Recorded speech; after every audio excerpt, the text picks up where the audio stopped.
head back to the voicemail of Truth and Reason.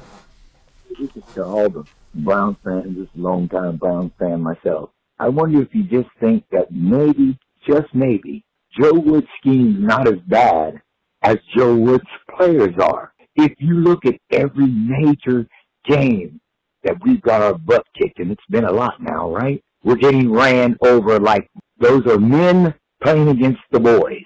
And you look at our average age, and look at the average age we're playing against, and you just can't compensate for grown man strength. Wilson Jr. ran us over. Cook ran us over. He didn't have to run through big holes, even when there was no holes. They ran us over. That's the problem. Go Brown. As always, appreciate it. G. Bush, I'm with you. I think the scheme, they're not aggressive enough. And the other thing I'll say, young and good is okay. And we'll leave it at that.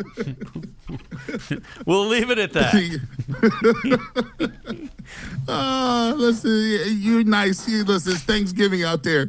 He's showing you that holiday cheer. I agree with you, man. Like, at some point in time, when somebody's just lining up when you're hitting you in the mouth, you got to get reinforcements, man. You know, I think one of the things that they thought they were going to do as they punted on this year was be able to at least mask it because they got really two good bookends. They said we could start with Clowney and Myles Garrett. And what teams realized was it's just like baseball. Teams like to be strong up the middle. You want to have your catcher, your pitcher, your shortstop and second baseman, and you want your center fielder. That sets up everything you're doing defensively, right? It's the same thing with football. The defensive tackles are there in order to either cause or disrupt, which is if you're going to have smaller defensive tackles, that's what you want. You want those guys upfield. You saw a little bit of those with the Bills. They don't have huge defensive tackles, but what they do have is quick guys who are disruptors. Or you're going to have huge defensive tackles, which is kind of a little bit outdated. You got to go back to Sam Adams and the Tony Siragusa's of the world back when the Ravens were rolling.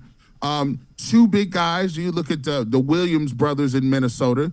Two big guys where you can't move them. And then you have a middle linebacker that is able to flow from sideline to sideline to make tackles. And obviously, if you got a guy like Ray Lewis and you got a guy like Ed Reed who's playing in your middle of your field, then you have an all-time great defense, right? And those are things we know. But the Browns try to get cute. They try to make you think they was like, we got something here. We're going to try this thing where we're going to have light D tackles, but we got light linebackers, but we kind of still got safeties that both is free safeties. None of them is free. It's strong safety. So what happens is you got a bunch of guys that are athletes, but listen, athletes is great until you get somebody on you blocking you. And they're just washing that first level down. And then you got guys like JOK who are small, not very gap assignment heavy. Watched all 22. He's consistently in the wrong gap. He needs to be a rover type player where they could get roam, not too many responsibilities. Jacob Phillips was a speed linebacker. He was playing horrible before he got hurt. And then when you have a guy like Anthony Walker, who was probably your best, gap sound defensive player, fundamentals, read his keys, get everybody lined up. When he's out, then you got a problem because now JOK, is he going to line people up? No.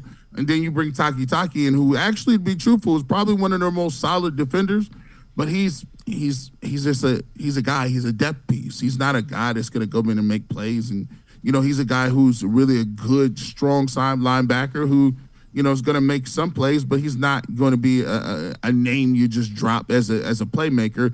And then what really hurts is in the secondary, you got John Johnson and you got Grant Delpit, and I thought Grant Delpit was really going to take a step. But John Johnson has just he hasn't been as advertised. He hasn't been as consistent. I don't really know what his skill set is. He's not really a tackler. He's not a ball hawk. He's not really a guy that's getting you lined up all that well. I just don't know what his skill set is. And when you have all of those things we just mentioned, you end up with everybody having a personal day on you up the middle. It is what it is. It's a mess. It is a mess.